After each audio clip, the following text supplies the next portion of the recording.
아줌마, 여기가 어디라고 기어 들어와? 빨리 안 꺼지면 무단 침입으로 신고합니다. 민간인을 향해 거칠게 소리치던 병장. 하지만 그 아줌마가 낡은 점퍼를 벗는 순간 그의 얼굴은 새하얗게 질렸습니다. 과연 그녀의 정체는 무엇이었을까요? 지금부터 연천 최전방 부대에서 벌어진 충격적인 실화를 들려드리겠습니다. 영상 보시기 전에 구독과 좋아요 한번 눌러주시면 세상 사연에 큰 힘이 됩니다. 무료로 할 수 있는 소중한 응원, 더 좋은 이야기로 보답하겠습니다. 이제 시작하겠습니다. 경기도 연천군 전방 육군 제5보병사단. 한반도에서 가장 북쪽에 위치한 이 사단은 휴전선과 불과 10여 킬로미터 밖에 떨어지지 않은 최전방 부대였습니다. 이곳의 겨울은 대한민국 그 어느 지역보다 혹독했습니다. 영하 20도를 넘나드는 강추위는 병사들의 뼛속까지 파고들었고 매서운 북풍은 얼굴에 닿는 순간 피부를 베는 듯한 고통을 안겨주었습니다. 이날도 어김없이 눈발이 휘날리고 있었습니다. 하얀 눈은 끝없이 내려와 부대 곳곳을 덮었고 병사들의 발자국은 금세 새로운 눈에 지워졌습니다. 초소 인근 유류고 뒤편 사람의 손길이 닿지 않는 그곳은 누군가에게는 은밀한 범죄의 현장이었고 또 다른 누군가에게는 진실을 목격하는 지옥의 입구였습니다. 신재윤 이병은 눈밭에 무릎을 꿇고 있었습니다. 그의 입술은 터져 있었고 코에서는 붉은 피가 흘러내려 하얀 눈을 물들이고 있었습니다. 23세 청년은 얼마 전까지만 해도 서울대학교 법과대학에서 헌법과 형법을 공부하던 우등생이었습니다. 교수들은 그에게 장차 법조계를 이끌 인재라며 기대를 걸었고 동기들은 그의 명석함을 부러워했습니다. 하지만 신재윤은 학업을 중단하고 자원입대를 선택했습니다. 그의 선택에는 명확한 이유가 있었습니다. 병역 특례나 장교 임관의 길도 있었지만 그는 일반 사병으로 입대하기를 원했습니다. 법을 공부하는 사람으로서 이 나라의 가장 밑바닥 현실을 직접 경험해야 한다고 믿었기 때문입니다. 아버지는 그런 아들을 만류했지만 어머니 한혜주는 묵묵히 아들의 결정을 지켜봤습니다. 그녀는 누구보다 군대라는 조직의 실체를 잘 알고 있었고 그렇기에 아들이 무엇을 마주하게 될지도 예상하고 있었습니다. 입대 후 석 달이 흐른 지금 신재윤은 자신의 선택을 후회하고 있었습니다. 아니, 정확히 말하자면 후회가 아니라 배신감이었습니다. 그가 상상했던 군대는 규율과 명예가 살아있는 곳이었습니다. 하지만 현실은 달랐습니다. 이곳은 계급장의 개수가 곧 권력이었고 주먹과 폭력이 질서를 대신하는 야만의 공간이었습니다. 특히 수색대대 소속의 서태준 병장은 신재윤에게 있어 악몽 그 자체였습니다. 28살의 서태준은 전역을 불과 2달 앞둔 고참 병장이었습니다. 그는 신재윤이 입대하던 날부터 유독 그를 눈여겨봤습니다. 명문대 출신이라는 것, 법대생이라는 것, 무엇보다 자원입대를 했다는 사실이 서태준의 열등감을 자극했습니다. 서태준은 고등학교도 겨우 졸업한 학력이었습니다. 사회에서 변변한 일자리를 구하지 못해 군대에서라도 무언가를 증명하고 싶었던 그는 신재윤 같은 존재가 눈에 가시였습니다. 그래서 그는 신재윤을 집중적으로 괴롭혔습니다. 사소한 실수도 용납하지 않았고 이유 없는 기합과 폭력을 일삼았습니다. 오늘도 마찬가지였습니다. 서태준은 신재윤이 당직 근무 중 초소 정리를 제대로 하지 않았다는 이유로 그를 유류고 뒤편으로 끌고 왔습니다. 물론 거짓이었습니다. 신재윤은 누구보다 성실하게 임무를 수행했습니다. 하지만 서태준에게 이유 따위는 중요하지 않았습니다. 그저 때릴 구실만 있으면 충분했습니다. 너 같은 서울대학교 법대 출신들은 매가약이야. 서태준의 목소리는 낮고 차가웠습니다. 그는 신재윤의 복부를 군화발로 짓눌렀습니다. 신재윤의 입에서 신음이 새어나왔지만 그는 애써 소리를 삼켰습니다. 비명을 지르는 순간 더 큰 폭력이 돌아온다는 것을 이미 배웠기 때문입니다. 똑똑한 척하지 말고 기어봐. 여기선 내 학벌 따위 아무 쓸모 없어. 이 병장님 앞에선 그냥 벌레야 벌레. 서태준은 비릿한 미소를 지으며 다시 한번 발을 올려놓았습니다. 신재윤의 얼굴이 눈밭에 처박혔습니다. 차갑고 딱딱한 눈이 그의 뺨을 때렸고 입안으로 흙과 피가 섞인 눈이 들어왔습니다. 그는 그것을 삼킬 수밖에 없었습니다. 뱉어내는 순간 더 큰 응징이 기다리고 있을 테니까요. 신재윤의 머릿속에는 수많은 생각이 스쳐 지나갔습니다. 형법 제260조 폭행죄, 제257조 상해죄, 군형법 제62조 상관 모욕죄의 역이용 가능성. 하지만 법 조항들은 이 순간 아무런 힘을 발휘하지 못했습니다. 법정은 저 멀리 있었고 여기는 법이 아닌 주먹이 지배하는 공간이었습니다. 이 새끼 대답은 안 하고 뭘 생각해? 너 지금 나한테 대들 생각하냐? 서태준은 신재윤의 머리채를 잡아 그의 얼굴을 들어 올렸습니다. 신재윤의 눈에는 피가 고여 있었지만 그 안에 담긴 빛은 아직 꺼지지 않았습니다. 그것이 서태준을 더욱 분노하게 만들었습니다. 눈빛 봐라 이 새끼. 아직도 정신을 못 차렸네. 서태준이 다시 주먹을 휘두르려는 순간 멀리서 누군가의 발소리가 들려왔습니다. 아니, 정확히는 발소리라기보다 눈을 밟는 소리였습니다. 서태준은 동작을 멈추고 주변을 살폈습니다. 그의 눈에 한 사람의 그림자가 들어왔습니다. 초소 인근 유류고 외곽 철조망 너머 민간인 출입이 통제된 그곳에 누군가 서 있었습니다. 낡은 등산복 차림에 얼굴을 깊게 가린 중년 여성이었습니다. 눈발 때문에 얼굴은 정확히 보이지 않았지만 그 여성의 실루엣은 뚜렷했습니다.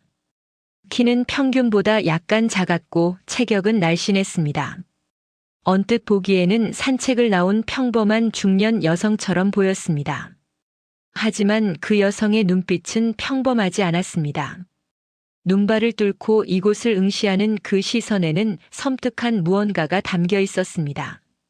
차갑고 날카롭고 무엇보다 분노로 가득한 눈빛이었습니다. 그녀는 움직이지 않은 채 서태준과 신재윤을 바라보고 있었습니다. 그 여성은 바로 한혜주였습니다. 그녀는 오늘 아들을 면회하기 위해 이곳에 왔습니다. 정식 면회 절차를 거칠 수도 있었지만 그녀는 일부러 비공식적으로 부대 주변을 먼저 둘러보기로 했습니다. 아들이 보내는 편지에서 미묘한 위화감을 느꼈기 때문입니다. 신재윤은 편지에서 단 한 번도 힘들다는 말을 하지 않았습니다. 오히려 군 생활이 좋은 경험이 되고 있다고 많은 것을 배우고 있다고만 썼습니다. 하지만 한혜주는 알아챘습니다. 글자 사이사이에 숨겨진 고통을 억지로 긍정적인 문장을 짜내는 아들의 처절함을 느꼈습니다. 그래서 그녀는 민간인 신분으로 위장한 채 부대 주변을 정찰했습니다. 출입 통제 구역이었지만 그녀에게는 장애물이 아니었습니다. 수십 년간 특수부대와 정보기관에서 훈련받은 그녀에게 철조망 하나쯤은 아무것도 아니었습니다. 그리고 그녀는 목격했습니다. 자신의 아들이 눈밭에 쓰러져 폭행당하는 장면을. 명문대를 다니다 자원 입대한 대견한 아들이 짐승만도 못한 대우를 받으며 짓밟히는 모습을. 한혜주의 심장은 멈추는 듯 했습니다. 가슴 속에서 뜨거운 무언가가 치솟아 올랐습니다. 분노였습니다. 하지만 단순한 어머니의 분노가 아니었습니다. 대한민국 육군에서 별 3개를 단 중장으로서 25년간 군의 부조리와 맞서 싸워온 군인으로서의 분노였습니다. 그녀는 수없이 많은 비리를 척결해왔습니다. 간첩을 색출하고 부정부패를 뿌리 뽑았습니다. 하지만 이 순간 그 모든 성과가 무의미하게 느껴졌습니다. 자신의 아들조차 지키지 못하는 군대라면 자신이 지켜온 이 조직은 과연 무엇이란 말인가? 한혜주는 주먹을 불끈 쥐었습니다. 장갑 속 손톱이 손바닥을 파고들었지만 아픔을 느끼지 못했습니다. 오직 한 가지 생각만이 그녀의 머릿속을 지배했습니다. 이것을 끝내야 한다. 아들을 위해서가 아니라 이 썩어빠진 시스템을 바로잡기 위해서. 지금 이 순간 당하고 있는 아들뿐만 아니라 전국의 수많은 부대에서 똑같이 고통받고 있을 젊은이들을 위해서. 한혜주의 눈에 서린 안광은 점점 더 차갑게 변했습니다. 눈발은 여전히 휘날리고 있었지만 그녀의 시야는 오히려 더 선명해졌습니다. 저 앞에서 아들을 짓밟고 있는 병장의 얼굴, 그 비열한 미소, 군화 끝에 묻은 아들의 피. 모든 것이 그녀의 망막에 또렷이 새겨졌습니다. 신재윤은 희미하게 어머니의 실루엣을 알아봤습니다. 눈발에 가려 정확히 보이지는 않았지만 그 분위기만으로도 알 수 있었습니다. 어머니가 와 있다는 것을, 그리고 어머니가 이 모든 것을 보고 있다는 것을. 신재윤의 가슴에 복잡한 감정이 밀려왔습니다. 부끄러움, 안도감, 그리고 두려움. 어머니에게 이런 모습을 들키고 싶지 않았습니다. 하지만 동시에 누군가 이 상황을 목격해줬다는 안도감도 있었습니다. 무엇보다 어머니가 무엇을 할지 알기에 두려웠습니다. 한혜주는 대한민국 육군 방첩사령관이었습니다. 군 내부의 간첩과 비리를 색출하는 최고 책임자였습니다. 707 특수임무단 출신으로 수많은 작전을 성공시킨 전설적인 인물이었고 여군으로서 최연소 중장이 된 입지전적 인물이었습니다. 그녀가 이 상황을 목격했다는 것은 곧 폭풍의 시작을 의미했습니다. 서태주는 아직 그 여성이 누구인지 몰랐습니다. 그저 부대 근처를 배회하는 수상한 민간인 정도로만 생각했습니다. 하지만 본능적으로 불안감을 느꼈습니다. 그 여성의 눈빛이 심상치 않았기 때문입니다. 한혜주는 천천히 걸음을 옮겼습니다. 철조망을 따라 이동하며 더 가까운 곳으로 다가갔습니다. 눈은 계속 내리고 있었고 바람은 더욱 거세졌습니다. 하지만 그녀의 발걸음은 흔들리지 않았습니다. 마치 사냥감을 포착한 맹수처럼 그녀는 조용히 그러나 확실하게 목표를 향해 다가갔습니다. 곧 이 눈밭 위에 피바람이 불어닥칠 것입니다. 누군가는 대가를 치르게 될 것이고 진실은 반드시 밝혀질 것입니다. 한혜주 중장의 사냥이 시작된 것입니다. 서태준 병장은 신재윤을 눈밭에 내동댕이 친 채 주변을 경계했습니다. 방금 전 느낀 묘한 시선이 여전히 신경 쓰였습니다. 그의 눈이 철조망 너머를 훑었고 마침내 그곳에 서 있는 인형을 발견했습니다. 낡은 등산복을 입은 중년 여성이었습니다. 눈발에 가려 얼굴은 잘 보이지 않았지만 분명 민간인이었습니다. 서태준의 입가에 비웃음이 번졌습니다. 출입 통제 구역에 무단으로 침입한 민간인. 이런 경우는 가끔 있었습니다. 면회를 오려던 가족이 길을 잘못 들거나 인근 주민이 산책하다가 경계선을 넘어오는 일말입니다. 보통은 경고 방송 한 번이면 알아서 물러갔지만 가끔 고집을 부리는 사람들도 있었습니다. 서태준은 신재윤을 향해 낮게 경고했습니다. 야, 신재윤. 너 여기서 꼼짝 말고 있어. 움직이면 죽는 줄 알아. 그리고는 성큼성큼 한혜주를 향해 걸어갔습니다. 군화가 눈을 밟으며 내는 소리는 거칠고 위압적이었습니다. 서태주는 이런 상황을 즐겼습니다. 자신의 권위를 과시할 수 있는 순간이었기 때문입니다. 부대 안에서는 상급자들에게 고개를 숙여야 했지만 민간인 앞에서는 달랐습니다. 그는 국가의 무력을 대표하는 군인이었고 저 여자는 그저 민간인에 불과했습니다. 서태주는 철조망 앞에 서서 거친 목소리로 외쳤습니다. 아줌마, 여기가 어디라고 기어들어와요? 여기 군사시설 알죠? 지금 불법 침입하고 있는 거 아세요? 한혜주는 대답하지 않았습니다. 그저 조용히 서 있을 뿐이었습니다. 그녀의 침묵은 서태준을 더욱 자극했습니다. 무시당한다는 느낌이 들었기 때문입니다. 야, 말 안 들려요? 귀 먹었어요? 여기 민간인 출입 금지 구역이에요. 당장 안 돌아가면 헌병대에 신고합니다. 그래도 한혜주는 움직이지 않았습니다. 다만 천천히 고개를 들어 서태준을 똑바로 바라봤습니다. 그 시선이 서태준의 가슴을 파고들었습니다. 묘하게 불편한 느낌이었습니다. 평범한 아줌마의 눈빛이 아니었습니다. 너무 차갑고 너무 날카로웠습니다. 하지만 서태준은 그 불안감을 무시했습니다. 자신이 겁먹을 이유가 없다고 생각했습니다. 그는 한 걸음 더 다가가며 말했습니다. 아줌마, 혹시 잡상인이에요? 요즘 부대 근처에서 장사하려고 기어 들어오는 사람들 많던데. 아니면 뭐 아들 면회 온 거예요? 그러면 정문으로 가서 절차 밟아야죠. 이렇게 담 넘어오면 어떡해요? 한혜주는 여전히 침묵했습니다. 그녀의 눈은 이제 서태준이 아닌 그 뒤편 눈밭에 쓰러진 신재윤을 향하고 있었습니다. 그녀의 아들. 피를 흘리며 눈 위에 무릎 꿇은 그 모습이 그녀의 심장을 찢고 있었습니다. 바로 그때 멀리서 또 다른 발소리가 들려왔습니다. 행보관 오상식 상사였습니다. 48살의 오상식은 이 부대에서 15년째 근무 중인 고참 부사관이었습니다. 그는 병사들의 생활 전반을 관리하는 행정보급관, 즉 행보관이었습니다.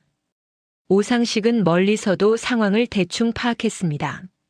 서태준이 민간인과 대치하고 있고 그 뒤로 신재윤이 쓰러져 있는 모습이 보였습니다. 그는 시익 웃으며 다가왔습니다. 입에는 담배가 물려 있었고 그 연기가 차가운 공기 속에서 피어올랐습니다. 어이구, 서병장. 무슨 일이야? 서태준은 오상식을 보자 더욱 기세등등해졌습니다. 자신의 편이 왔다고 생각했기 때문입니다. 그는 한혜주를 턱으로 가리키며 말했습니다. 상사님, 저 아줌마가 무단으로 경계선 넘어왔어요. 아무리 말해도 안 가고 계속 여기 서 있어요. 오상식은 한혜주를 위아래로 훑어봤습니다. 낡은 등산복, 허름한 차림새. 영락없는 시골 아줌마였습니다. 그는 코웃음을 쳤습니다. 요즘은 부모들이 극성이라니까. 아들 군 생활 궁금하다고 이렇게까지 하나. 오상식은 담배 연기를 한혜주를 향해 내뿜으며 말했습니다. 그의 태도는 서태준보다 더 거만했습니다. 15년간 이 부대에서 근무하며 쌓아온 자신감이었습니다. 이 지역에서 그는 나름의 실력자였습니다. 지역 상인들과 연줄이 있었고 부대 내 많은 간부들과도 친분이 있었습니다. 아줌마, 여기서 이러시면 안 돼요. 아드님 누구예요? 몇 대대 소속이에요? 말씀하시면 제가 연락해 드릴 테니까 일단 정문으로 가세요. 한혜주는 처음으로 입을 열었습니다. 그녀의 목소리는 낮고 차분했습니다. 신재윤 이병의 모친입니다. 오상식과 서태준의 얼굴에 순간 당황한 기색이 스쳤습니다. 신재윤의 어머니. 방금 전까지 구타당하던 그 이병의 엄마가 모든 것을 목격한 것입니다. 하지만 두 사람은 금세 태도를 가다듬었습니다. 어차피 민간인에 불과했고 이런 상황은 얼마든지 무마할 수 있다고 생각했습니다. 오상식이 먼저 웃음을 지으며 말했습니다. 아, 신재윤 이병 어머니셨군요.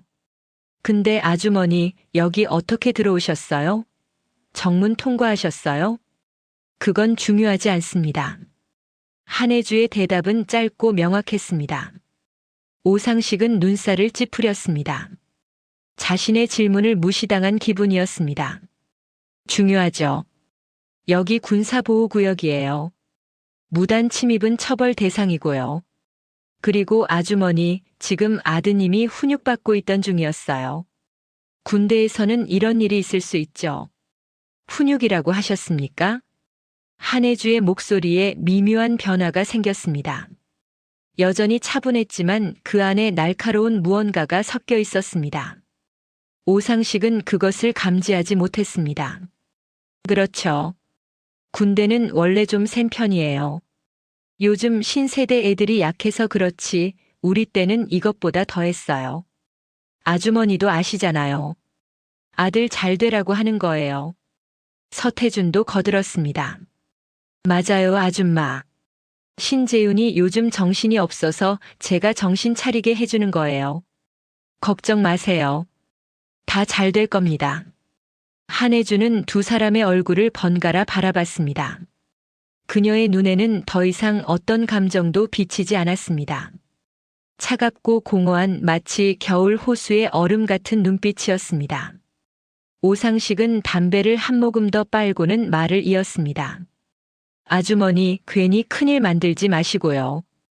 아드님 군 생활 꼬이게 하기 싫으면 조용히 돌아가세요. 제가 나중에 신재윤 입영 면회 잘 갈 수 있게 조치해 드릴게요. 그러니까 이제 정문으로 가서 택시 타고 돌아가시죠. 그 순간이었습니다. 한혜주가 천천히 움직였습니다. 그녀는 입고 있던 낡은 등산 점퍼의 지퍼에 손을 가져갔습니다. 그리고 아주 천천히 마치 세상의 시간이 멈춘 것처럼 천천히 지퍼를 내리기 시작했습니다. 지퍼 소리가 고요한 눈밭에 울렸습니다. 서태준과 오상식은 본능적으로 그 동작을 주시했습니다. 무언가 이상하다는 느낌이 들었지만 정확히 무엇이 잘못됐는지 알 수 없었습니다. 점퍼가 벌어졌습니다. 그 안에서 녹색의 정복이 드러났습니다. 깔끔하게 다려진 군복, 정갈하게 정리된 리본, 그리고 어깨의 견장. 그곳에는 은색 별이 빛나고 있었습니다. 하나가 아니었습니다. 두 개도 아니었습니다. 정확히 세 개의 별이 일렬로 박혀 있었습니다. 중장 계급장이었습니다. 대한민국 육군에서 별 3개는 특별한 의미를 가졌습니다.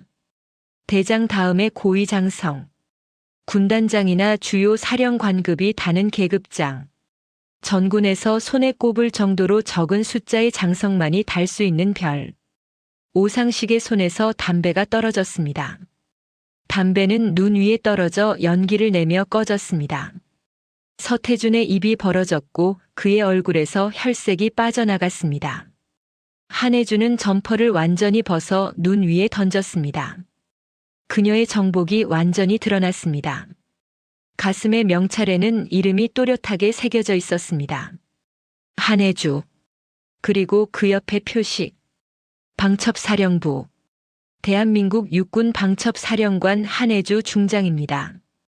그녀의 목소리는 이제 완전히 달라져 있었습니다. 더 이상 평범한 어머니의 목소리가 아니었습니다. 수천의 부하를 거느리고 군의 최고 기밀을 다루며 간첩과 반역자들을 색출해온 군 최고위 지휘관의 목소리였습니다. 오상식의 다리가 후들거렸습니다. 방첩사령관. 그 이름만으로도 군 내부에서는 공포의 대상이었습니다. 방첩사령부는 군 내부의 간첩과 비리를 전담하는 조직이었습니다. 그들의 손에 걸리면 계급과 직책을 막론하고 단죄를 받았습니다.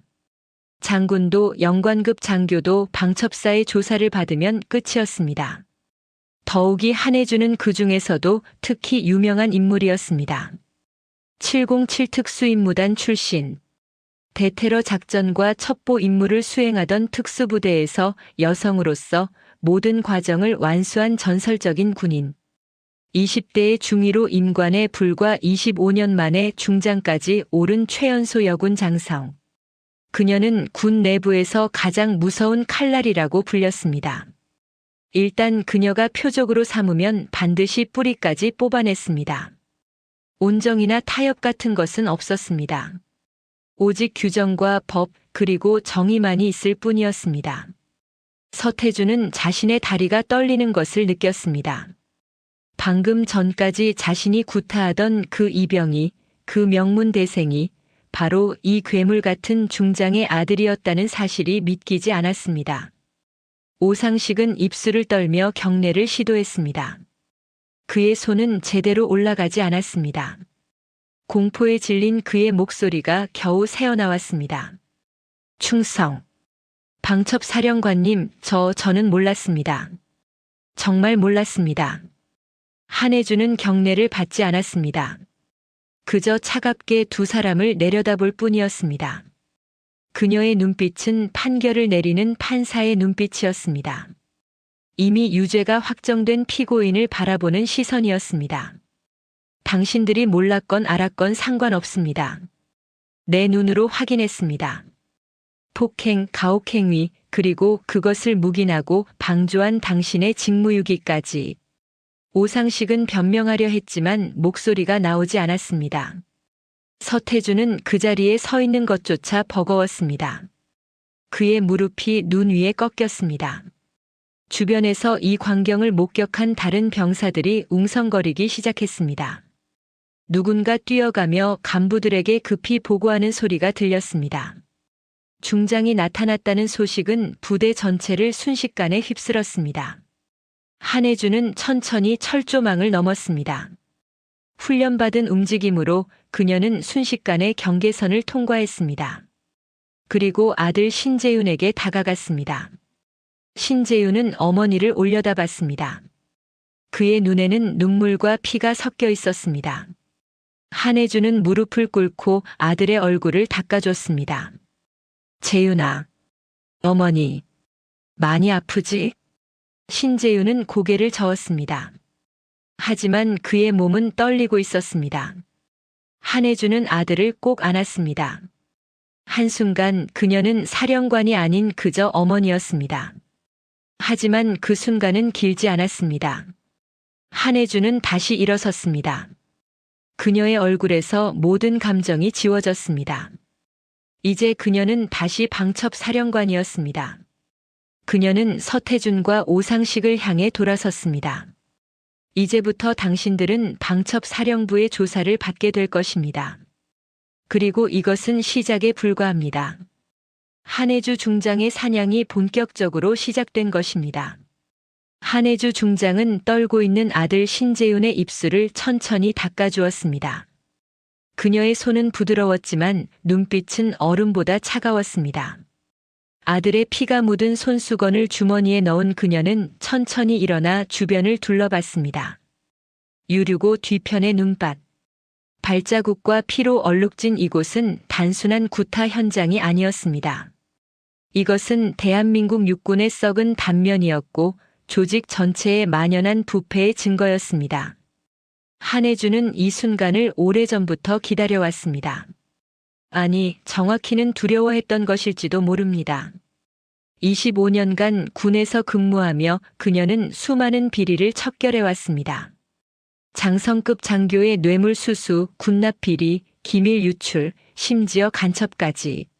하지만 가혹행위와 폭력은 언제나 가장 뿌리 깊은 문제였습니다. 그것은 단순히 법을 어기는 범죄가 아니라 군의 문화 자체에 배어든 독이었습니다. 그리고 이제 그 독이 자신의 아들을 삼키고 있었습니다. 한혜주는 차가운 목소리로 말했습니다. 내가 오늘 본 것은 단순한 구타가 아닙니다. 이것은 대한민국 육군의 썩은 뿌리입니다. 그녀는 정복 주머니에서 위성 전화를 꺼냈습니다. 방첩 사령관이 사용하는 특수 암호화 통신 장비였습니다. 그녀가 번호를 누르자 신호음이 2번 울렸고 곧바로 연결되었습니다. 방첩 사령부 작전 통제실입니다. 나 한혜주다. 지금 즉시 기동 타격대 1개 분대를 경기도 연천군 5사단으로 급파하라. 헬기 2대 준비하고 법무관 1명 동승시켜라. 긴급 체포영장 발부 가능한 판사도 대기시켜라. 전화기 너머에서 잠시 침묵이 흘렀습니다. 방첩 사령부 작전 통제실장은 즉시 상황을 이해했습니다. 사령관님, 표적은 누구입니까? 일단 수색대대 전체를 봉쇄한다. 상세한 내용은 내가 도착해서 브리핑하겠다. 지금부터 30분 안에 현장에 도착해라. 충성. 즉시 출동하겠습니다. 한혜주는 전화를 끊고 다시 한번 주변을 살폈습니다. 벌써 소문이 퍼진 듯 멀리서 여러 명의 간부들이 달려오고 있었습니다. 대대장, 연대 작전 참모, 심지어 사단 참모부의 고위 장교들까지. 중장이 나타났다는 소식에 부대 전체가 발칵 뒤집힌 것입니다. 가장 먼저 도착한 사람은 수색 대대장 강철구 중령이었습니다. 46살의 강철구는 육군사관학교 45기 출신이었습니다. 그는 이 대대를 1년 반째 지휘하고 있었고 조만간 연대 작전 참모로 진급이 예정된 인물이었습니다. 강철구는 멀리서 한해주의 별 3개를 확인하고 얼굴이 새하얗게 변했습니다. 그는 황급히 달려와 경례를 올렸습니다. 충성. 수색 대대장 강철구 중령입니다. 사령관님 무슨 일이십니까? 한해주는 경례를 받고는 차갑게 대답했습니다. 강중령, 당신 부하가 내 아들을 구타했습니다. 이것이 무슨 일인지 설명해 보십시오. 강철구의 뒤통수에서 식은땀이 흘러내렸습니다. 그는 재빨리 주변을 살폈습니다. 눈밭에 쓰러진 신재윤, 멀찌감치 떨고 있는 서태준과 오상식. 상황은 최악이었습니다. 사령관님, 제가 몰랐습니다. 즉시 조사하고 처벌하겠습니다. 깊이 사과드립니다. 사과는 필요 없습니다. 조사는 방첩사령부가 진행할 것입니다. 그 순간 멀리서 헬기 소리가 들려왔습니다. 2대의 UH-60 블랙호크가 눈보라를 헤치고 다가오고 있었습니다. 방첩사령부에 기동 타격되었습니다. 한해주가 전화를 끊은 지 불과 15분 만이었습니다. 헬기는 부대 운동장에 착륙했습니다. 기동 타격대원들이 완전 무장을 한 채 뛰어내렸습니다. 그들은 모두 방첩사령부 소속의 정예 요원들이었습니다. 검은색 전투복에 완장을 두른 그들의 모습은 여느 헌병대와는 달랐습니다. 강철구는 헬기에서 내리는 요원들을 보며 다리가 후들거렸습니다. 방첩사의 기동 타격대가 출동했다는 것은 단순한 사건이 아니라는 의미였습니다. 이것은 조직적 비리에 대한 전면적 수사의 시작이었습니다. 하지만 진짜 악몽은 지금부터였습니다. 첫 번째 헬기에 이어 2번째 헬기가 착륙했습니다. 그곳에서 내린 사람은 방첩사령부 요원이 아니었습니다. 별 2개가 달린 견장. 사단장 유승철 소장이었습니다. 유승철 소장은 54살로 육군사관학교 40기 출신이었습니다. 그는 사단장으로 부임한 지 6개월밖에 되지 않았습니다. 이번이 그의 첫 번째 사단장 보직이었고 성공적으로 임무를 마치면 군단 참모장으로 진급할 예정이었습니다. 하지만 지금 그의 얼굴에는 공포만이 가득했습니다. 유승철은 서울 국방부에서 긴급 소집 명령을 받았습니다. 방첩사령관이 자신의 사단에 나타났고 중대한 사건이 발생했다는 통보였습니다. 그는 사단 작전 참모와 군수 참모를 대동하고 헬기를 타고 왔습니다. 유승철은 헬기에서 내리자마자 한해주를 발견했습니다. 그는 달려가 경례를 올렸습니다. 아니, 경례라기보다는 애원에 가까웠습니다. 충성. 5사단장 유승철 소장입니다. 사령관님, 대체 무슨 일이십니까? 한해주는 유승철을 차갑게 내려다봤습니다. 사단장과 방첩사령관. 계급은 소장과 중장으로 한 단계 차이였지만 실질적인 권한의 차이는 하늘과 땅 차이였습니다. 방첩사령관은 군 전체의 기강과 보안을 책임지는 직책이었고 대장급 인사들도 조사할 수 있는 권한을 가지고 있었습니다. 유 소장, 당신 부대에서 가혹행위가 발생했습니다. 그것도 방첩사령관의 아들에게. 유승철의 얼굴에서 핏기가 완전히 사라졌습니다. 그는 무릎이 꺾이듯 앞으로 숙였습니다. 사령관님, 정말 몰랐습니다. 저는 전혀 보고받지 못했습니다. 오해이십니다. 철저히 교육하겠습니다. 책임지고 처리하겠습니다. 오해가 아닙니다. 나는 내 눈으로 직접 목격했습니다. 한해주는 더 이상 대화할 의사가 없다는 듯 유승철을 지나쳐 걸어갔습니다. 그녀의 목적지는 수색대대 본부 건물이었습니다. 방첩사 요원들이 그녀를 호위하며 함께 이동했습니다. 강철구 중령은 급히 앞장서며 말했습니다. 사령관님, 대대장실로 안내하겠습니다. 안내는 필요 없습니다. 당신은 지금부터 피조사자입니다. 한해주의 말에 강철구는 그 자리에 얼어붙었습니다. 방첩사 요원 한 명이 다가와 강철구의 팔을 잡았습니다. 그것은 체포나 다름없었습니다. 한혜주는 대대 본부 건물에 들어섰습니다. 복도를 지나는 병사들은 별 3개를 단 중장을 보고 얼어붙었습니다. 그들은 황급히 경례를 올렸고 한혜주는 묵묵히 경례를 받으며 대대장실로 향했습니다. 대대장실 문을 연 한혜주는 방 안을 둘러봤습니다. 깨끗하게 정돈된 책상, 벽에 걸린 부대 깃발, 그리고 서류함. 그녀는 서류함으로 곧장 걸어갔습니다. 사령관님, 그것은 군사기밀이. 강철구가 말을 잇기도 전에 한혜주가 차갑게 말했습니다. 나는 방첩사령관입니다. 이 사단의 모든 문서에 접근할 권한이 있습니다. 그녀는 서류함을 열었습니다. 각종 작전 문서와 행정 서류가 빼곡히 들어 있었습니다. 하지만 한혜주가 찾는 것은 공식 문서가 아니었습니다. 재윤이가 어디에 숨겨뒀다고 했지? 한혜주는 신재윤에게서 이미 정보를 받았습니다. 아들은 몇 주 전부터 대대 내부의 이상한 징후를 눈치채고 있었습니다. 식사의 질이 급격히 떨어졌고 물품 보급이 제때 이루어지지 않았으며 장병들의 복지 예산이 집행되지 않았습니다. 법대생 출신인 신재윤은 조용히 증거를 수집했습니다. 행정병이 버린 서류를 주었고 회계장부의 이상한 점을 기록했으며 대대 내부의 수상한 대화를 엿들었습니다.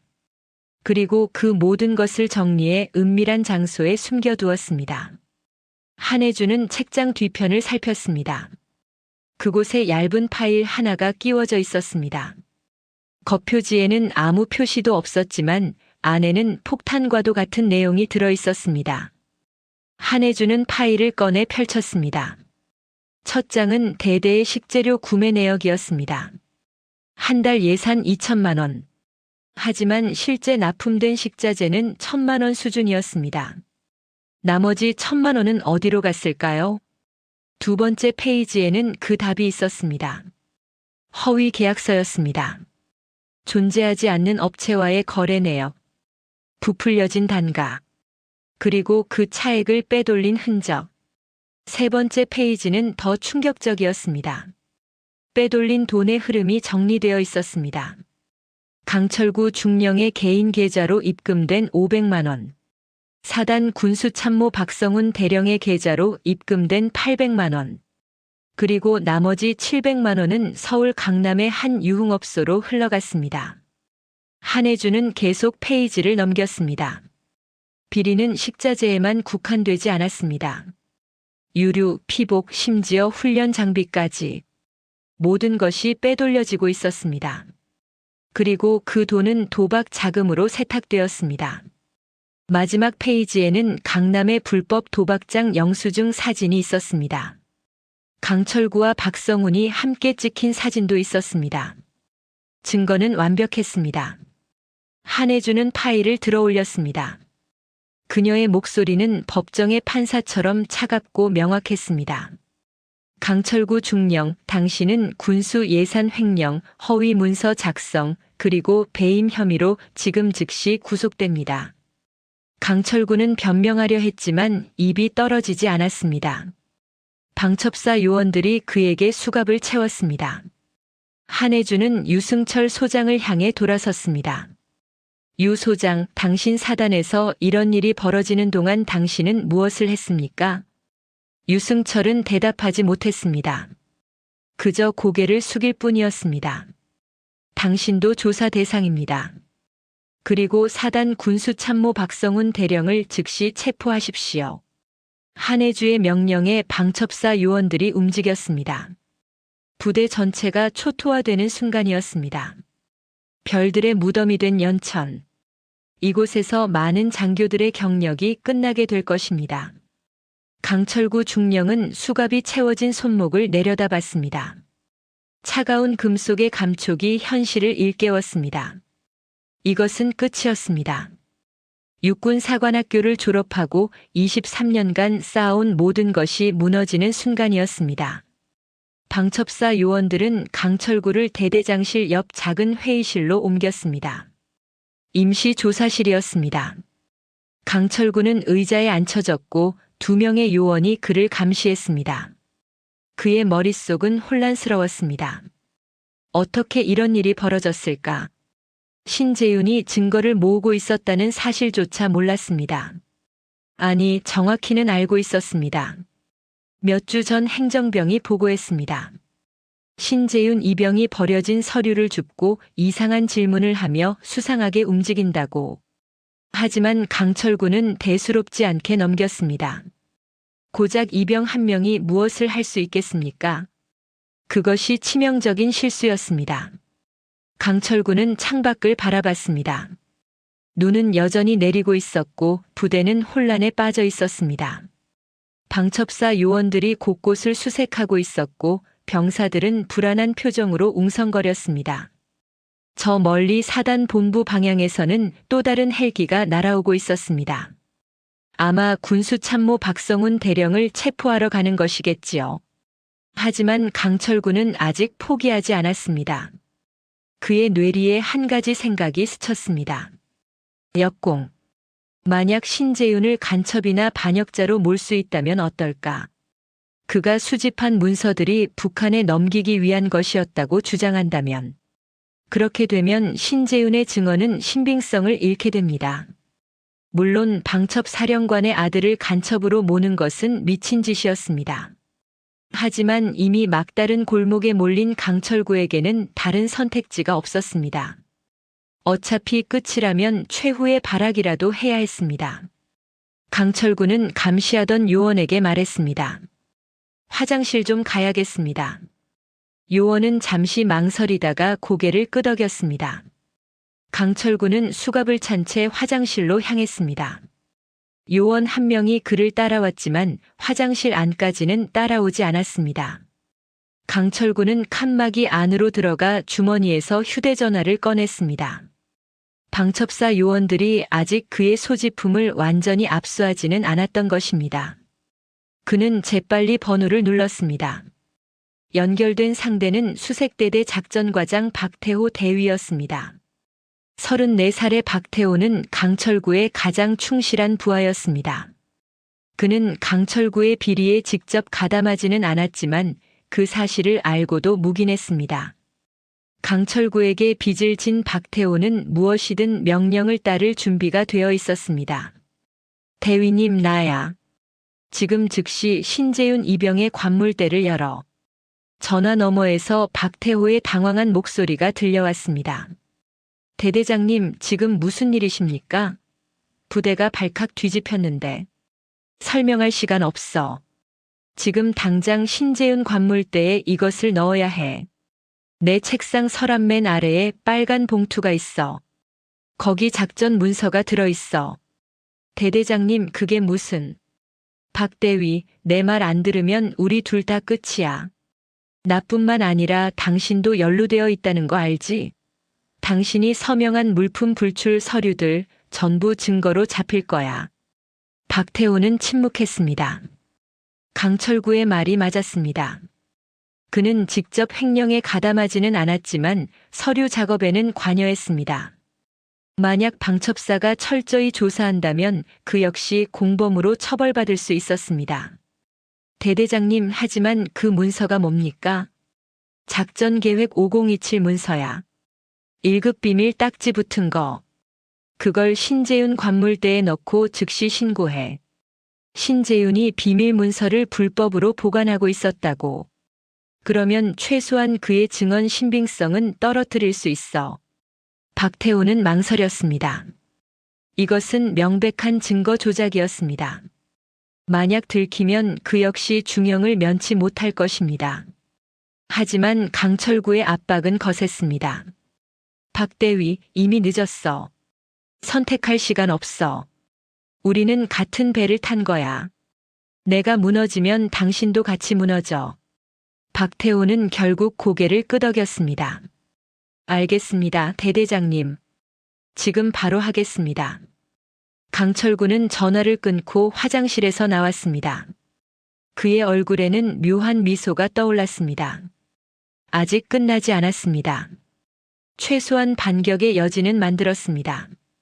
한편 병사 생활관에서 박태호 대위는 긴장된 표정으로 움직이고 있었습니다. 그는 대대장실로 달려가 책상 서랍을 뒤졌습니다. 맨 아래에서 빨간 봉투를 발견했습니다. 안에는 작전 계획 5027이라는 제목의 문서가 들어 있었습니다. 실제 작전 문서는 아니었습니다. 강철구가 몇 달 전 만들어둔 가짜 문서였습니다. 만약을 대비해 준비해둔 것이었지요. 박태호는 그 문서를 들고 병사 생활관으로 향했습니다. 신재윤의 관물대는 구석에 있었습니다. 다행히 주변에 사람이 많지 않았습니다. 방첩사의 수색이 아직 이곳까지 미치지 않았기 때문입니다. 박태호는 재빨리 신재윤의 자물쇠를 열었습니다. 대위급 장교라면 병사들의 관물대 마스터키를 가지고 있었습니다. 그는 문서를 관물대 안쪽 깊숙한 곳에 밀어 넣었습니다. 그리고 다시 자물쇠를 채웠습니다. 하지만 박태호는 미처 깨닫지 못했습니다. 생활관 구석에서 한 병사가 이 모든 광경을 지켜보고 있었다는 것을. 그 병사는 바로 서태준이었습니다. 서태준은 몇 시간 전 한혜주 중장에게 들킨 이후 생활관에 돌아와 있었습니다. 그는 공포에 떨고 있었습니다. 방첩사령관. 그것도 자신이 구타한 병사의 어머니. 그는 이제 끝났다고 생각했습니다. 하지만 서태준에게는 아직 한 가지 남은 것이 있었습니다. 양심이었습니다. 아니, 정확히는 죄책감이었습니다. 신재윤을 그토록 괴롭혔던 자신의 행동이 이제야 후회로 밀려왔습니다. 만약 그가 그렇게 하지 않았더라면, 만약 그가 신재윤을 보호해줬더라면, 이런 일은 벌어지지 않았을 것입니다. 서태준은 박태호 대위가 무언가를 몰래 관물대에 넣는 것을 똑똑히 봤습니다. 그리고 본능적으로 알아챘습니다. 이것은 조작이라는 것을, 신재윤을 함정에 빠뜨리려는 시도라는 것을.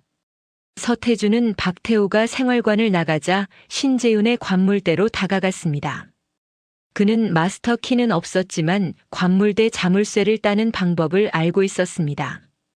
오랜 군 생활에서 터득한 기술이었습니다. 그는 조심스럽게 자물쇠를 열고 안을 살폈습니다. 맨 안쪽에서 빨간 봉투를 발견했습니다. 그는 그것을 꺼내 확인했습니다. 작전 계획 5027. 1급 비밀 도장이 찍혀 있었습니다. 서태준은 망설였습니다. 이것을 어떻게 해야 할까? 그대로 두면 신재윤은 간첩으로 몰릴 것입니다. 하지만 이것을 꺼내면 자신이 또 다른 범죄에 가담하는 것이 될까요? 바로 그때 생활관 문이 열렸습니다. 신재윤이 들어왔습니다. 그는 방금 의무대에서 치료를 받고 돌아온 참이었습니다. 얼굴의 상처는 소독되었고 깨끗한 붕대가 감겨 있었습니다. 신재윤은 서태준을 보고 얼어붙었습니다. 자신을 구타했던 그 병장. 하지만 서태준의 표정은 이전과 달랐습니다. 두려움과 죄책감이 뒤섞인 얼굴이었습니다. 서태준은 손에 들고 있던 빨간 봉투를 신재윤에게 내밀었습니다. 이거, 박대위가 내 관물대에 넣었어. 신재윤은 봉투를 받아 내용을 확인했습니다. 그의 얼굴이 굳어졌습니다. 작전 계획서. 이것은 명백한 조작이었습니다. 왜 이걸 내게 주는 거야? 서태준은 고개를 숙였습니다. 미안하다. 내가 너무 지나쳤어. 내가 방첩 사령관의 아들인 줄은 정말 몰랐어. 하지만 그게 중요한 게 아니야. 내가 누구든 나는 너를 그렇게 대하면 안 됐어. 신재윤은 서태준을 바라봤습니다. 이것은 진심처럼 들렸습니다. 서 병장, 내가 필요한 건 사과가 아니야. 지금 이 상황을 빠져나갈 방법이 필요해. 내가 도와줄게. 뭐가 필요해? 신재윤의 머릿속이 빠르게 돌아갔습니다. 어머니 한혜주는 707 특수임무단 출신이었습니다. 그녀는 아들에게 어렸을 때부터 생존 기술을 가르쳤습니다. 적진에서 탈출하는 법, 정보를 전달하는 법, 그리고 함정을 역이용하는 법. 지금이 바로 그 기술을 사용할 때였습니다. 서 병장, 나는 지금 유치장에 갇히기 직전이야. 박 대위가 이 문서를 발견했다고 신고할 거고 나는 간첩 혐의로 조사받게 될 거야. 그럼 어떡해? 방첩사에 신고해. 아니, 더 높은 곳에. 사단장에게 직접 전화해. 서태준은 놀란 표정을 지었습니다. 사단장? 내가 어떻게 사단장한테 전화를 해? 방법이 있어. 사단장실 직통번호 알지? 긴급 상황에는 누구나 걸 수 있어. 내가 시키는 대로만 해.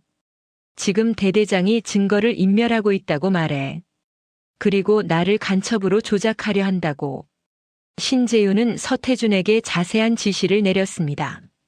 서태준은 고개를 끄덕이며 모든 것을 기억했습니다. 그리고 생활관을 빠져나가 가장 가까운 공중전화로 달려갔습니다. 전화벨이 울렸습니다. 사단장실의 당직 참모가 받았습니다. 5사단 당직실입니다. 긴급입니다. 사단장님과 통화해야 합니다.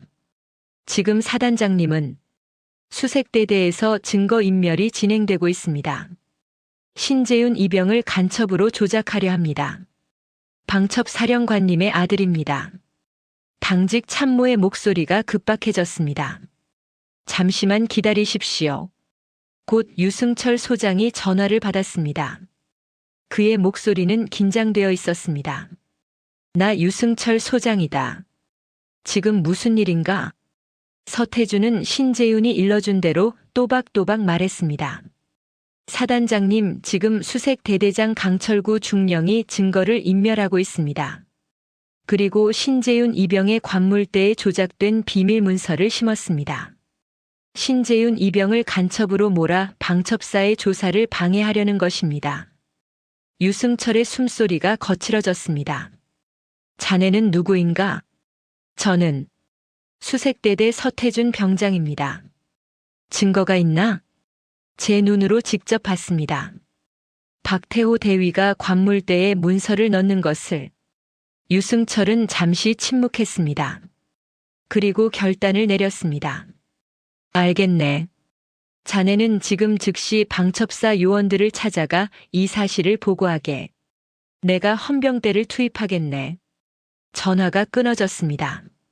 서태준은 안도의 한숨을 쉬었습니다. 그는 생활관으로 돌아가 신재윤에게 고개를 끄덕였습니다. 신재윤은 미소를 지었습니다. 함정은 역전되었습니다. 이제 사냥감은 사냥꾼이 될 것입니다. 다음 날 아침 연천의 하늘은 맑게 개어 있었습니다. 어제의 눈보라가 거짓말처럼 사라지고 부대 전체는 새하얀 눈으로 뒤덮여 있었습니다. 하지만 그 고요함 속에 폭풍이 몰아치고 있었습니다. 새벽 6시 방첩사령부의 대규모 수사팀이 5사단 수색대대에 도착했습니다. 밤새 서울에서 출동한 요원들이었습니다. 그들은 법무관, 회계사, 그리고 디지털 포렌식 전문가까지 동반했습니다. 이것은 단순한 구타 사건 수사가 아니었습니다. 조직적 비리를 뿌리 뽑기 위한 전면적인 작전이었습니다. 한혜주 중장은 작전을 직접 지휘했습니다. 그녀는 방첩사 요원들에게 명확한 지시를 내렸습니다. 대대장실, 행정실, 군수과 작전과 모든 공간을 압수수색했습니다. 컴퓨터 하드디스크가 압수되었고 서류 처리 박스째 옮겨졌으며 회계 장부가 하나하나 검토되었습니다. 강철구 중령은 임시 유치실에서 이 모든 광경을 지켜봤습니다. 그의 얼굴은 재처럼 창백했습니다. 밤새 한숨도 자지 못한 그는 이미 모든 것이 끝났음을 알고 있었습니다. 신재윤을 간첩으로 몰려던 계획도 실패했습니다. 서태준의 제보로 박태호 대위까지 체포되었고 조작된 문서는 오히려 추가 범죄의 증거가 되었습니다. 오전 9시 방첩사법무관이 강철구를 찾아왔습니다. 30대 후반의 여성 법무관이었습니다. 그녀는 차가운 표정으로 서류를 펼쳤습니다. 강철구 중령, 당신은 군형법 제58조 위임물 횡령, 제59조 배임, 제62조 허위 공문서 작성 그리고 형법 제129조 수뢰 혐의로 기소될 것입니다. 또한 신재윤 이병에 대한 증거 조작 시도는 형법 제155조 증거 위조죄에 해당합니다. 강철구는 고개를 떨구었습니다. 변명의 여지가 없었습니다. 추가로 밝혀진 사실이 있습니다. 당신이 횡령한 금액은 우리가 처음 파악한 것보다 훨씬 큽니다. 지난 1년 반 동안 총 3억 5천만 원이 빠져나갔습니다. 식자재, 유류, 피복뿐만 아니라 훈련 예산까지 모두 당신의 손을 거쳐 사라졌습니다. 강철구의 어깨가 무너져 내렸습니다. 3억 5천만 원. 그것은 이제 실형을 피할 수 없는 금액이었습니다. 당신에게 최후 진술 기회를 드리겠습니다. 공범이 더 있다면 지금 밝히는 것이 당신에게 유리합니다. 강철구는 잠시 망설이다가 입을 열었습니다. 사단 군수참모 박성훈 대령입니다. 그가 제게 이 방법을 알려줬고 업체를 연결해줬습니다. 우리는 돈을 반반씩 나눴습니다. 법무관은 고개를 끄덕이며 기록했습니다. 박성훈 대령은 이미 체포되어 조사를 받고 있었습니다. 강철구의 진술은 그에 대한 추가 증거가 될 것입니다. 한편 다른 조사실에서는 박태호 대위가 신문을 받고 있었습니다. 그는 증거 조작 혐의로 체포되었습니다. 신재윤의 관물대에 비밀 문서를 심은 것은 명백한 범죄였습니다. 박태호 대위, 당신은 왜 그런 짓을 했습니까?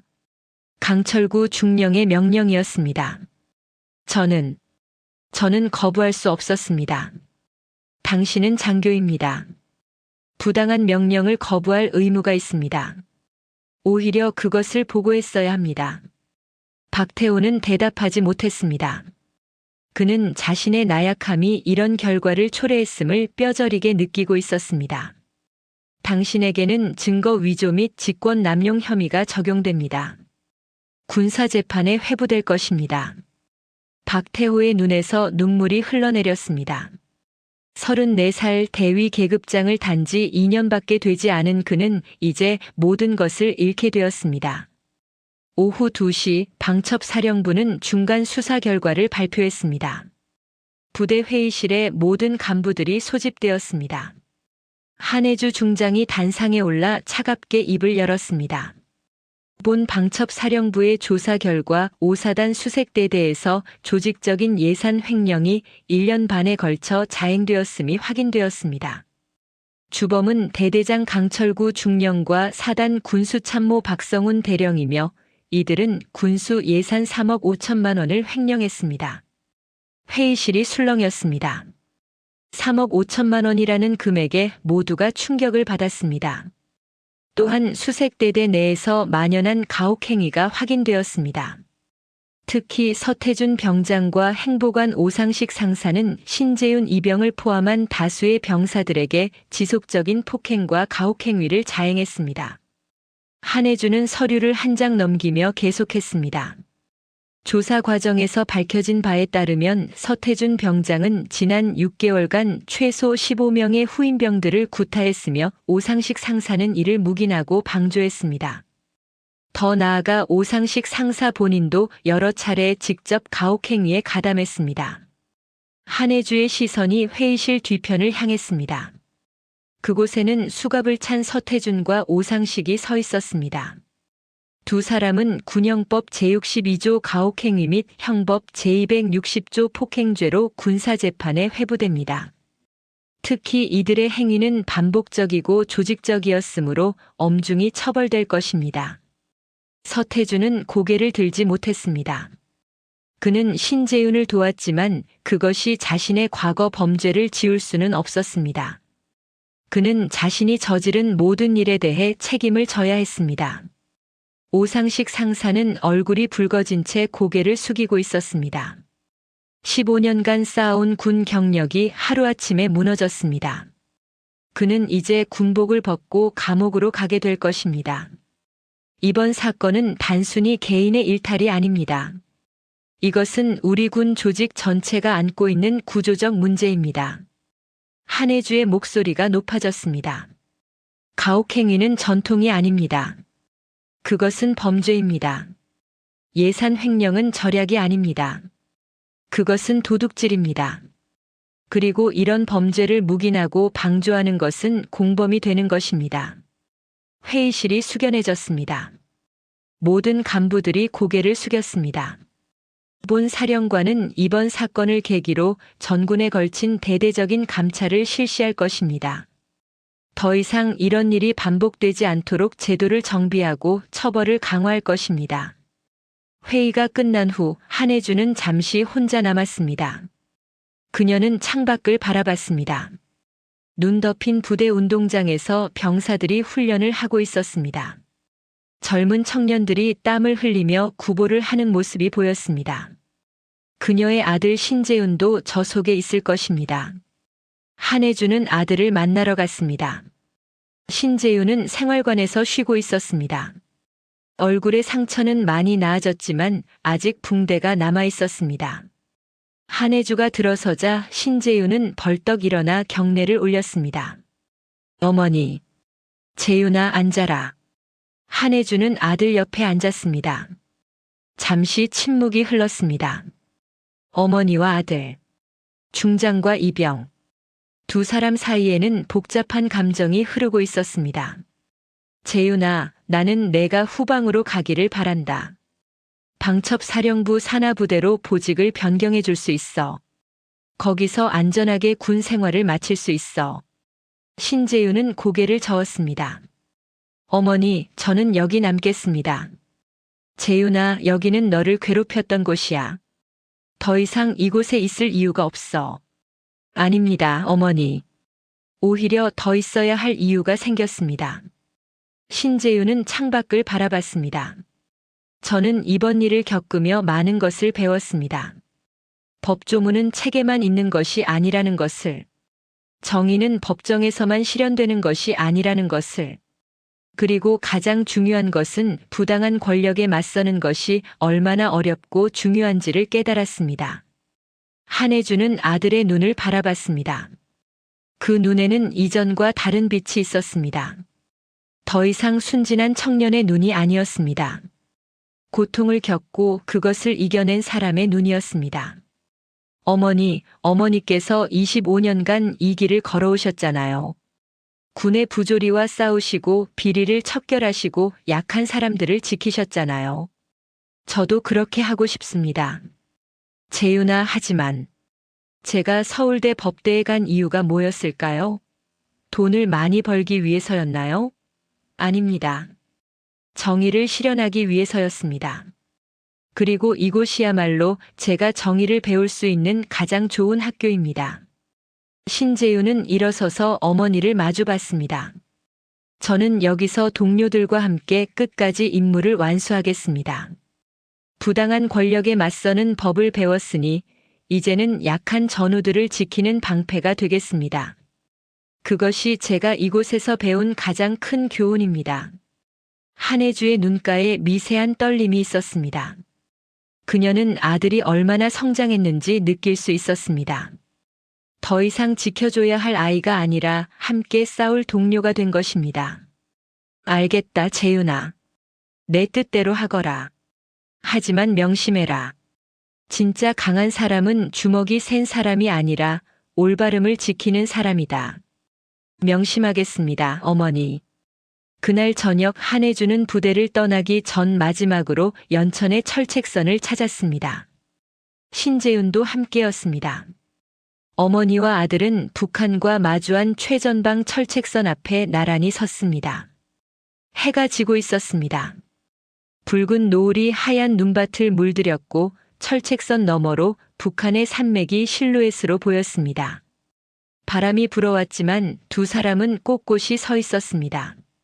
한혜주 중장은 먼저 경례를 올렸습니다.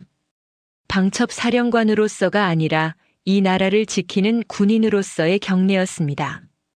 그것은 25년간 지켜온 신념에 대한 경례였고 앞으로도 지켜나갈 책임에 대한 다짐이었습니다. 신재윤 이병도 경례를 올렸습니다. 떨리는 손이었지만 그 손은 확고했습니다. 그것은 고통을 이겨낸 자의 경례였고 새로운 각오를 다지는 경례였습니다. 그는 이제 단순히 명령을 따르는 병사가 아니었습니다. 정의를 실천하는 군인이었습니다. 중장 어머니와 이병 아들. 별 3개와 계급장도 없는 이병복. 하지만 그 순간만큼은 두 사람은 동등했습니다. 같은 신념을 가진 같은 길을 걷는 동지였습니다. 노을은 점점 짙어졌고 어둠이 연천을 덮어갔습니다. 하지만 철책선 앞에 선 두 사람의 모습은 결코 어둡지 않았습니다. 그들은 빛이었습니다. 부조리와 부패를 밝히는 빛이었고 약한 자들을 지키는 빛이었습니다. 한혜주는 아들의 어깨를 가볍게 두드렸습니다. 재윤아, 힘들면 언제든 연락해라. 예, 어머니. 그리고 감사합니다. 뭐가? 제게 이 길을 보여주셔서요. 정의가 무엇인지 용기가 무엇인지 알려주셔서요. 한혜주는 미소를 지었습니다. 그것은 이번 사건 이후 처음 짓는 진심 어린 미소였습니다. 너야말로 나에게 용기를 줬다. 아직 이 세상에는 희망이 있다는 것을 보여줬어. 두 사람은 마지막으로 한 번 더 경례를 주고받았습니다. 그리고 한혜주는 돌아섰습니다. 그녀의 발걸음은 무거웠지만 마음은 가벼웠습니다. 아들이 올바른 길을 선택했다는 확신이 있었기 때문입니다. 신재윤은 어머니의 뒷모습을 바라봤습니다. 헬기가 어둠 속에서 떠올랐고 곧 서울을 향해 날아갔습니다. 신재윤은 다시 철책선을 향해 돌아섰습니다. 그의 앞에는 긴 겨울이 기다리고 있었습니다. 춥고 험난한 나날이 계속될 것입니다. 하지만 이제 그는 두렵지 않았습니다. 올바름이 무엇인지 알았고 그것을 지키는 방법을 배웠기 때문입니다. 연천의 밤은 깊어갔습니다. 하지만 어둠 속에서도 철책선을 지키는 젊은 병사의 눈빛은 빛나고 있었습니다. 그것은 희망의 빛이었고 정의의 빛이었습니다. 그리고 그 빛은 결코 꺼지지 않을 것입니다. 오늘 이야기 어떠셨나요? 진짜 강한 사람은 주먹이 센 사람이 아니라 올바름을 지키는 사람입니다. 부당함 앞에서 침묵하는 것은 공범이 되는 것이고 용기 있게 목소리를 내는 것이야말로 진정한 힘입니다. 여러분이 있는 그곳에서도 작은 정의를 실천하시길 바랍니다. 오늘도 제 이야기를 들어주셔서 감사합니다. 다음 이야기로 다시 찾아뵙겠습니다. 영상이 재미있으셨다면 구독과 좋아요, 댓글까지 부탁드리고 오늘도 건강하고 행복한 하루 되시길 바랍니다.